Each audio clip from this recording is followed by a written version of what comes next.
Ask you about a student safety issue of a different kind. Earlier this year, this committee heard testimony from a 12-time All-American swimmer, Riley Gaines. She testified that in March of 2022 at the national championships where she was swimming, she was forced to share a locker room with a biological male, Leah Thomas. In addition to being forced to give up our awards and our titles and our opportunities, the NCAA forced me and my female swimmers to share a locker room with Thomas, a 6'4", 22-year-old male equipped with and exposing male genitalia. Let me be clear about this. We were not forewarned we would be sharing a locker room. No one asked for our consent, and we did not give our consent. And I'll set the scene. A swimming locker room is not a place of modesty. You're undressing, you're fully exposed, and we were forced to take off our swimsuit in front of a man who was doing the exact same thing. If nothing else, I truly hope how you can see this as a violation of our right to privacy and how some of us have felt uncomfortable, embarrassed, and even traumatized by this experience. I know that I don't speak for every single person who competed against Leah Thomas, but I know I speak for many because I saw the tears.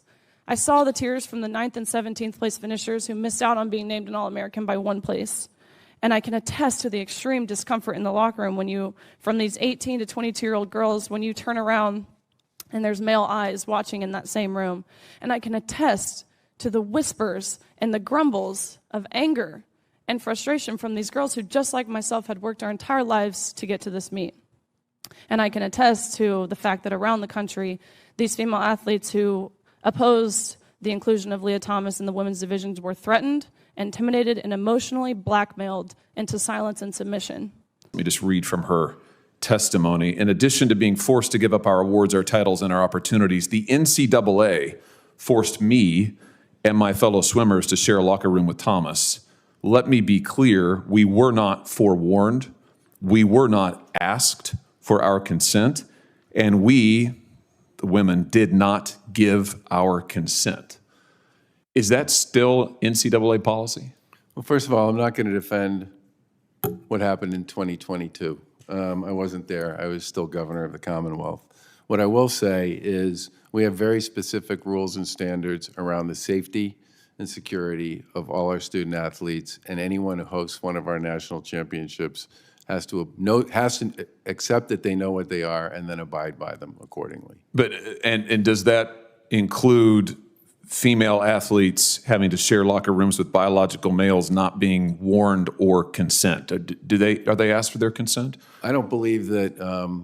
I don't believe that policy would be the policy we would use today. Currently not in Correct. Yeah.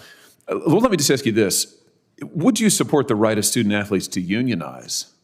Athletes like Ms. Gaines, Ms. Thomas here today, to unionize, to have some bargaining power on some kind of an equal footing to deal with the NCAA, whether it's over safety issues like this one, whether it's over name, image, and likeness, whether it's over compensation.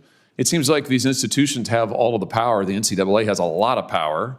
As we heard from Ms. Gaines, should student athletes have the right to unionize, to be able to speak with a little bit of an equal voice? I think the most important thing for us to remember here is to unionize. If student athletes were to unionize, and we're going to have court cases on that, which is why there's currently 2 NLRB cases that involve this issue. I'm more likely than not to not want to speak specifically to those.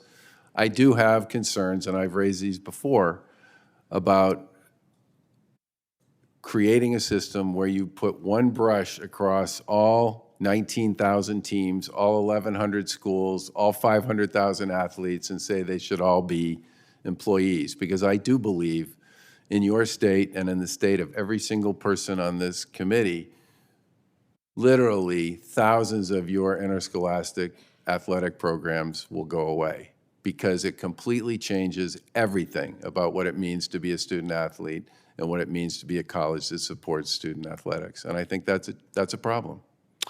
Well, I appreciate your responses and your candor. I will just say in conclusion that I think we've got to find some way to give these student athletes a voice, and whether it's the issues like the ones Ms. Gaines raised or NIL issues or others, currently I think there's a huge power disparity. Thank you, Mr. Chairman.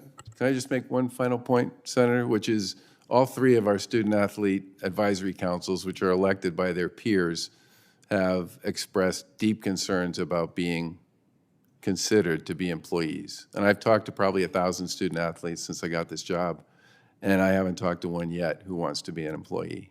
I think that's important.